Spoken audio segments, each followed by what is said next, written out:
This is United Network News with Sunny Galt, Calen Giff, Kimberly Gogan, and our field messengers from around the world. Here's today's real news.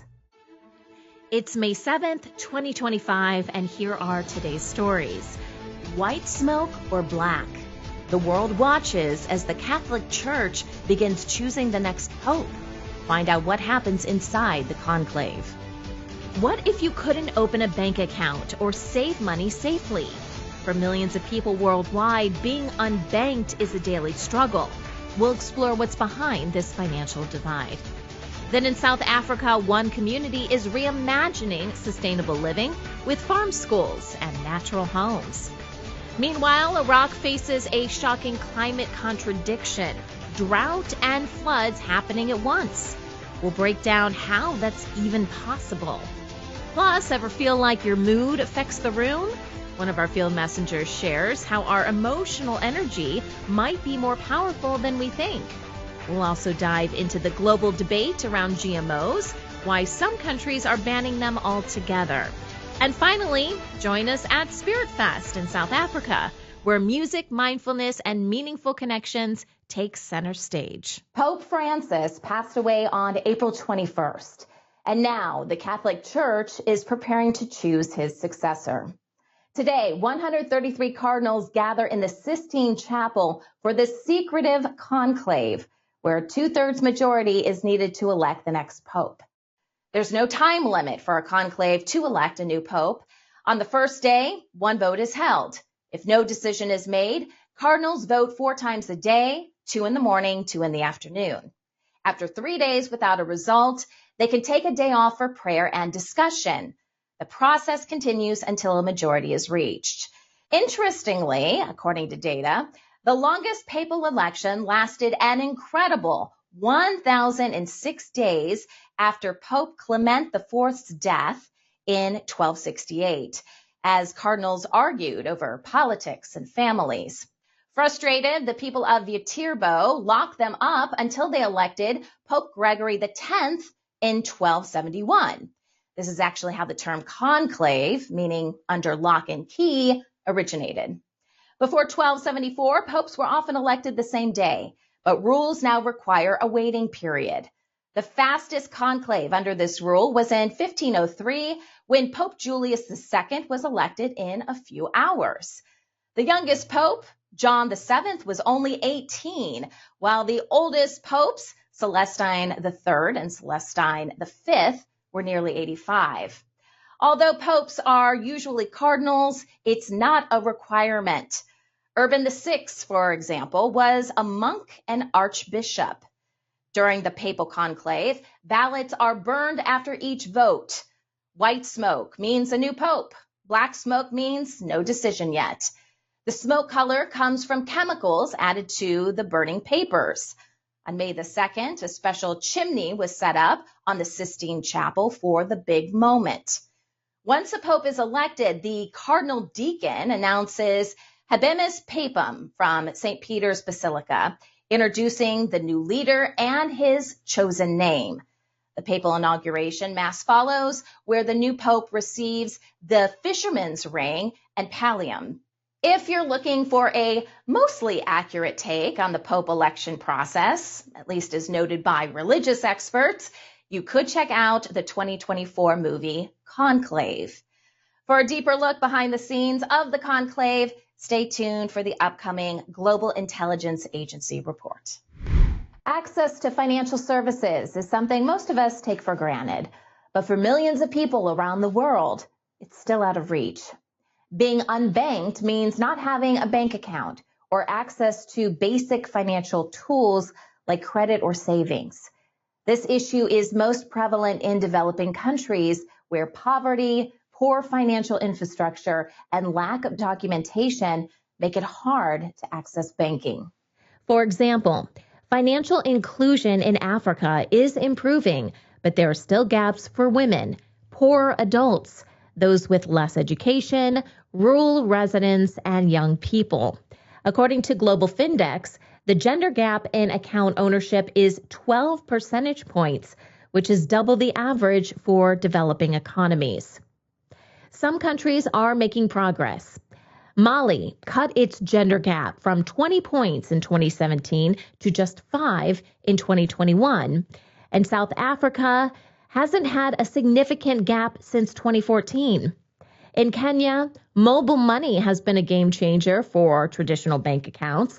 Meanwhile, Senegal's gender gap has grown to 12 points. But account ownership there has increased 10 times in the past decade. More women in Senegal now use mobile money than traditional bank accounts. One of the key reasons for the inability of such a huge population of Africans to access financial services, obviously, is one, the amount of poverty that we still face across Africa, which leads to people's inability to go online, either because they simply don't have smartphones, or even if they do have smartphones, getting connectivity is a huge challenge. What are we going to be doing as Africans to ensure that we continuously bridge this gap? Obviously, without an improvement of people's lives, people's economic activities, we will continue to face these humongous challenges from an African perspective. But this isn't just a problem overseas. Even in the United States, about 5.6 million Americans were unbanked in 2023, according to a survey by the FDIC. While this is the lowest rate since 2009, certain groups are still disproportionately affected. Lower-income families, single-parent households, minorities, and people with disabilities or irregular incomes are much more likely to be unbanked.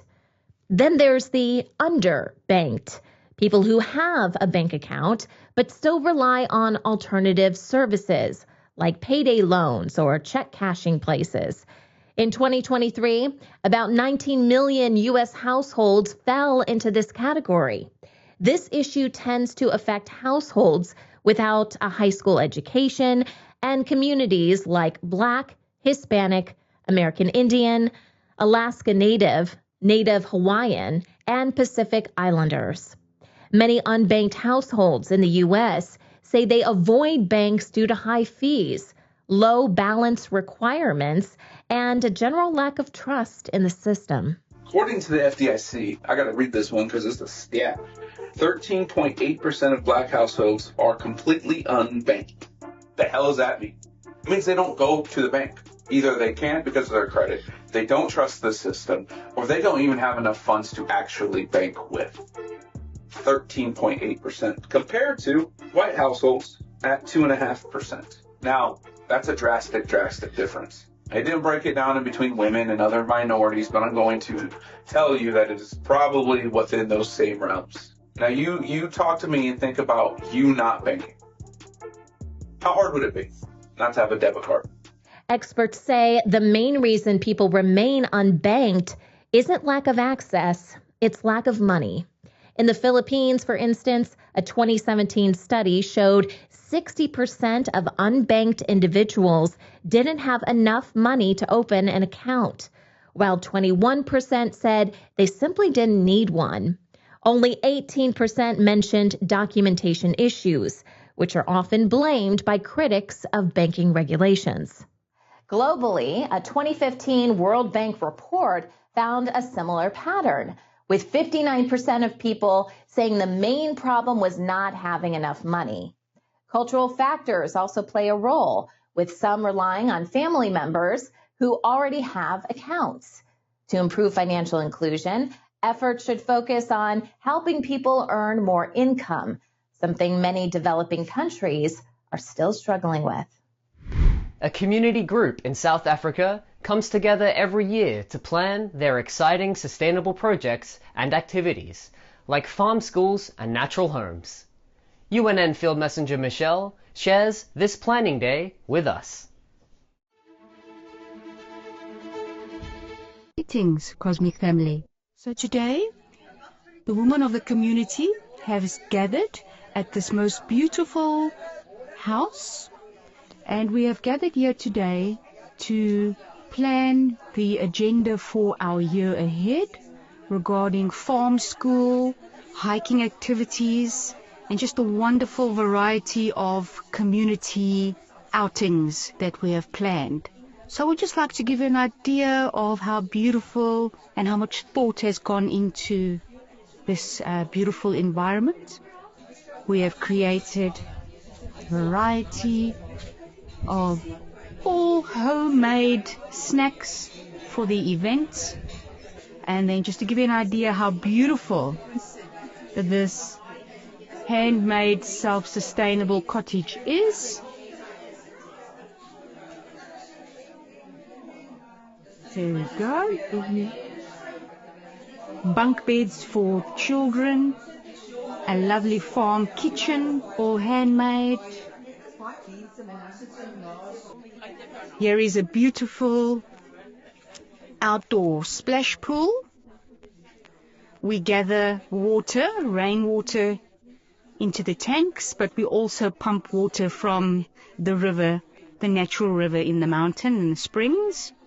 These are all beautiful fynbos medicinal herbs, rich in vitamin C, and these are the outdoor bathrooms that have been created. So it's absolutely stunning, pristine nature, and we are so blessed to be able to gather here. And we are looking forward and planning a variety of projects in alignment with the restoration for our beautiful earth. This is Michelle Joubert reporting for United Network News from South Africa, Yubatina, the Kocha Mountain. Iraq, once known as the cradle of civilization and home to the mighty Tigris and Euphrates rivers, is now facing an alarming paradox. It's running dry and getting flooded. Sounds impossible, right? But that's the harsh reality for millions of Iraqis today. Iraq wasn't always this dry. Thanks to the Tigris and Euphrates rivers, it used to be a land of fertile farms and thriving cities. But over the past few decades, things changed. Upstream countries like Turkey and Iran started damming their rivers, cutting the flow into Iraq. At the same time, Iraq's own water systems weren't maintained, and changing weather patterns brought hotter, drier conditions. This crisis is hitting everyday people hard. Farmers are watching their crops die. Families are struggling to find clean water. And entire communities are being forced to relocate as their land becomes unlivable. In places like Basra, contaminated water is leading to serious health issues, especially amongst children. What used to be fertile farmland is now turning into dry, cracked earth. وهاي عندك الأراضي كلها 3000 دونم يعني كلها قاعدة وساكتة ماكو لا ما كان يجينا ماي بالبزل مالح حتى ماي البزل انتهى صارت يعني هجرة حتى هجرة صارت بالمنطقة جفاف الأنهور أبيار هسه أنا شفتوها البريمة قاعد أحفر بيها يعني 80,000 ما طلعت بيها قطرة ماي وعفتها تركتها وهل تشوف هاي الوادم هي معيشتها وكل أمورها على فلاحة لا رواتب لا شيء لا كلها على فلاحة عايشة اي والله الأنهر هاي هل تشوفها جافة ومنتهية والطرفة هذا طالع بيها Over the years, summers got hotter, rain became unpredictable, and droughts became more frequent. Rivers shrank, lakes dried up, agriculture took a hit, and clean water started becoming harder to find, especially in southern Iraq. While Iraq is getting drier overall, it's also dealing with more extreme weather events, like flash floods. Extreme weather has made storms more intense, so when it does rain, it often comes in the form of sudden heavy downpours. Cities and rural areas aren't equipped to handle that kind of water all at once. Instead of soaking into the ground or getting stored, it floods streets, damages homes, and then runs off and disappears, especially in regions of northern Iraq. Now to Iraq, where parts of the Kurdistan region in the north have been devastated by powerful flash floods. Worst affected is the city of Dohuk, where authorities say at least 2 people have been killed. After days of non-stop rain, there was no stopping the water. It turned roads into rivers, filled buildings with mud and debris, and left homes uninhabitable. Many local residents will have to rebuild, but at least they escaped with their lives.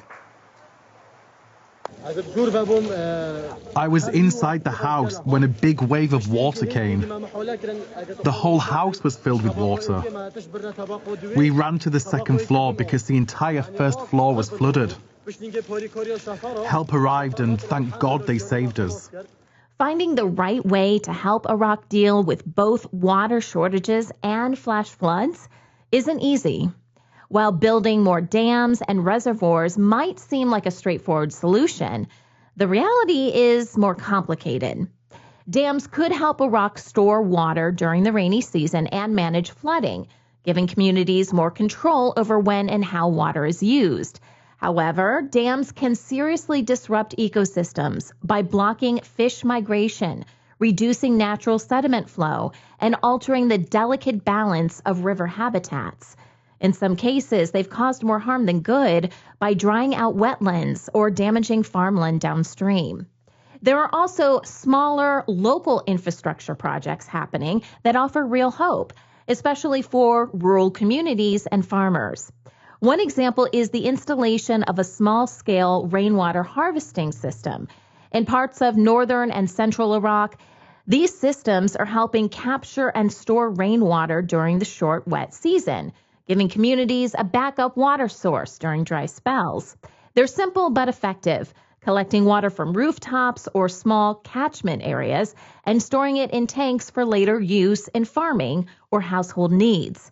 Even simple things like training farmers in efficient irrigation practices are part of these smaller projects, and they're starting to make a real impact. عن طريق قناة الإروائية شكلوا لنا مضخة مع ضخ المياه وشبكة مياه لتوزيع المياه على كافة الأراضي الزراعية في قرية الدول. هاي زرعنا أراضينا المحاصيل الزراعية من الطرح مثل ما تشوفون والطماطة والبامية. Irrigation isn't the only solution. Recycling wastewater and treating agricultural drainage water could provide a valuable new water source for both irrigation and even drinking. By treating and reusing wastewater, Iraq could reduce its reliance on fresh water while improving water availability for agriculture. This process involves filtering out harmful contaminants and making water safe for reuse, which could help support both rural and urban communities. Quick fixes just aren't enough anymore. Iraq needs big, long-term solutions. Things like serious investment in modern water systems, stronger cooperation with neighboring countries, and smart infrastructure that can actually capture and use rainwater instead of letting it flood streets and vanish. The challenge is Iraq's government is working with a tight budget, which makes it tough to take on large-scale water projects on its own. The people are doing what they can, and small projects are helping. But without broader support and investment, they can't tackle this crisis alone. Hi everyone, this is Leanne. And I'm Jerry. Coming to you from Tamworth, New South Wales. Hi there, this is Rick from Arizona. My name is Uchechukwu Owenebam from Igbo tribe, Nigeria. Hi, this is Scott from Utah. I'm Annette from Agassiz, British Columbia. Hi, I'm Marcus Surzit from Manipur State, India. Real people reporting real stories from all around the world. That's what United Network News is all about. Can you clap? We had a huge flood, which some call the flood of the century. No fake news here. Our field messengers share personal experiences of what's really happening in their community. We got some nice fish right here. At UNN, you are the news. My family and I had a very good time. Take the next step. Become a UNN field messenger and share the real news with the world. In the northwest province of South Africa, I am United Network News. I am United Network News.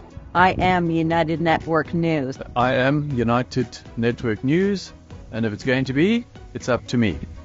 It's going to be, it's up to me. If it is going to be, it's up to me. If it's going to be, it's up to me. If it's going to be, it's up to us.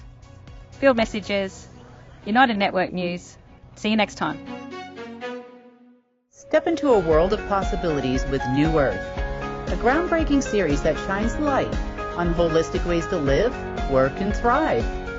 Join us weekly to discover new innovative ideas and explore the world around us as we, together, create our future, our New Earth. Our emotions are like vibrations. We vibe at certain frequencies, and those vibes rub off on the people and things around us. UNN Field Messenger Pat shares her thoughts on how we can shape our environment and influence those around us with our energy. Good morning. This is UNN Field Messenger Pat reporting from the beautiful Gulf Coast of Texas. UNN has the motto that if it's going to be, it's up to me. Well, my issue has been, what can I do personally to make a difference to help restore this great planet? Well, I came up with a little experiment that has helped me understand what I can do on a day-to-day basis to help transform planet Earth. David Hawkins came up with the idea that our emotions are simply an expression of where we're vibrating at. So I'm going to use tuning forks today to illustrate how vibration transfers. What does vibrating mean? What does it mean to be at a certain emotion? So if I say, I'm angry today, all right, there's a certain frequency to that. And it would transfer to other people at that frequency. If I'm happy, here's a frequency. It's a different frequency. I'm happy. So today, to demonstrate, I'm going to use some tuning forks that are the same frequency to demonstrate how the frequencies can transfer from one to another. So if I have the two tuning forks, they're exactly the same frequency, okay? I'm going to strike one. This will be where I'm going to vibrate. I don't touch, I just come in contact. And the frequency transfers to the other tuning fork. Now, it may be fainter, but it transfers, and it's still ringing. Now, what that told me is that if I make a point to be this frequency that's going to vibrate, I'm going to come in contact with others. If they have that in them, they will start vibrating. Again, it's fainter, but it's still vibrating. And in this case, this happens to be a tuning fork that's designed to vibrate at 528 hertz. That's known as the love frequency. Since I know that I was created by God, and in me, there has to be the love frequency because I was created in His love. If I make a point to vibrate real loud at that frequency of love, I just come across people and I can transfer that frequency to them. So this is Pat Knox from the beautiful Gulf Coast of Texas, signing off, saying, if it's going to be, it's up to me. Transfer your frequency that you want to see happen on this planet Earth. Genetically modified foods, or GMOs, have been a hot topic of Genetically modified foods, or GMOs, have been a hot topic of debate for years. While many see them as a scientific breakthrough for solving food shortages, some countries have decided to ban them altogether. These bans often stem from concerns about health, environmental impact, and consumer rights. Genetically modified organisms are plants, animals, or microbes that have had their DNA changed, often by adding genes from another species. This is usually done to make them resistant to pests, diseases, or herbicides, or to improve their value. However, there's no clear evidence GMOs on the market today provide better nutrition, higher yields, or drought tolerance. Many people are concerned about their safety, since there aren't enough long-term independent studies. GMO crops dominate in North America and are common in packaged foods like sugar, corn, soy, and canola. These crops are often designed to tolerate herbicides, which has led to more toxic herbicide use, harming both the environment and human health. In the European Union, countries like France, Germany, Italy, and 13 others ban GMOs, along with Algeria and Madagascar in Africa. Over in Asia and the Americas, places like Turkey, Bhutan, Ecuador, and Venezuela have bans too. However, the U.S. has no GMO bans. There was a scientist, Dr. Arpad Pusztai, who was fired from his job after 35 years. He'd been given $3 million by the UK government to figure out if GMOs were safe. He was a pro-GMO scientist, the top scientist in the world in his field. He worked in one of the top nutritional research labs in the world.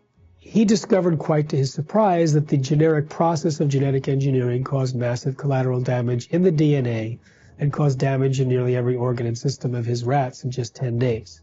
Over 700 articles about GMOs were released in 1 month in the UK alone. And within 10 weeks, the tipping point of consumer rejection in Europe occurred. First Unilever, then Nestle's, then everyone else said, okay, no more GMOs in Europe. But Project Censor described that whole affair as one of the 10 most underreported events of the year in the United States. In February 2025, more than 200 organizations, led by Greenpeace and others, came together to publish a joint statement opposing plans to deregulate new GMOs in the European Union. This marked the largest unified pushback against the European Commission's July 2023 proposal to relax GMO rules, which has been heavily criticized for ignoring key concerns. The statement raises serious issues, including potential risks to human health, environmental damage, higher seed costs, less seed diversity, and greater corporate control over the food supply. It also warns deregulation could harm organic farming, threaten non-GMO sectors, and leave smaller farmers vulnerable to legal and financial problems.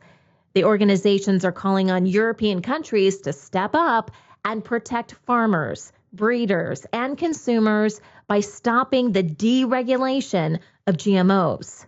The EU proposal to deregulate some GMOs is part of an industry-backed effort to fast-track GMOs to market. To be clear, new GMOs are novel organisms made with experimental techniques. They have never before been part of the human diet. The proposal highlights how the biotech industry exploits unfamiliar language, newer technologies, and PR speak to circumvent existing regulations, independent safety reviews, and public opinion. Whether GMOs are referred to as NGTs or bioengineered foods, they are still GMOs, novel products that most people want to see clearly labeled. Mexico's ban on genetically modified maize is sparking debate worldwide, especially in Africa, where many countries are considering GMO crops to improve food security. African nations face challenges like droughts, pests, and diseases, making genetically modified crops a possible solution to boost harvests. Some, like Kenya, South Africa, and Nigeria, have embraced GMO crops, while others, such as Ghana and Tanzania, are still running trials. Kenya recently lifted its 10-year GMO ban to tackle food shortages and improve crop resilience. Mexico's decision, on the other hand, raises concerns about biodiversity, health risks, and reliance on big seed companies. Mexico has effectively banned genetically engineered corn planting since 1998, with an official decree in 2023 reinforcing it. The government prohibits permits for genetically engineered corn seeds and grain for human consumption while phasing out its use in animal feed and industrial purposes. Mexico's constitutional amendment passed quickly with overwhelming majorities in both houses of Congress and the majority of state legislatures. It prohibits the import and planting of genetically modified corn seeds produced in the United States and other countries. Globally, Mexico is recognized as the birthplace of corn. For centuries, this crucial grain has been a key staple in the Mexican diet. Anthropologists say corn was first created here some 9,000 years ago. Cultivating it gave rise to the Maya and Aztec civilizations. President Claudia Sheinbaum this week signed the corn constitutional changes into law. She says they will preserve biodiversity, safeguard traditional farming practices, and ensure the health of Mexicans. And because Mexico is the center of origin for corn, efforts have been underway for years by small and large-scale farmers and scientists to protect the DNA of this crucial grain. But for more than 30 years, since Mexico signed a trade pact with its North American neighbors, the country has become a net importer of corn. The United States sells $5 billion of genetically modified corn to Mexico each year. It's mostly used to feed livestock. If GMO foods aren't banned in your country and you're worried about consuming them, here are a few tips. Start by checking food labels and looking for non-GMO or organic certifications. You can also support local farmers and markets where you're more likely to find non-GMO options. Like-minded people come together every year at Spiritfest in South Africa to celebrate connection, self-discovery, and mindful living. UNN Field Messenger Owen dives into the vibe of this inspiring festival. Hi, this is Owen reporting for United Network News from the Spiritfest near Swellendam in South Africa. The annual Spiritfest held at Somerset Gift Farm aims to unlock the depths of your being, fostering connection and discovering the profound nourishment of self. Whether you're drawn to play or pray, dance or trance, commune with nature or nurture your inner self, the Spiritfest awaits. The site has a number of shalas set along the riverside where a multitude of events were scheduled. Soul flow, shamanic soul drumming, laughter, yoga, conscious moving, and so much more. There was a learning lounge with many different topics scheduled during the 3-day event, such as fermenting workshop, conscious waste management, building soil, and fireside chats, to name a few. The festival was also blessed with a wonderful rainstorm on the Saturday afternoon, resulting in a huge waterfall cascading off the mountainside down into the Buffelsjagts River below. There was also a manifestation temple where one could write down your dreams and wishes and attach them to the flags of the temple. There were different food vendors where only plant-based food was available, and no alcohol was on site at all. All attendees were encouraged to bring their own plates, cups, and utensils. The emphasis was to minimize waste and limit the carbon footprint of the event as much as possible. So as the sun sets, casting its glorious golden light through the marquee, perfectly in its east-west orientation, we come away with our spirits reinvigorated, ready to spread love and light throughout. Thank you for watching. UNN is changing the face of news. Join us for our weekly Field Messenger meetings and learn how you can make a difference. Visit unitednetwork.earth for more information. Thanks for watching.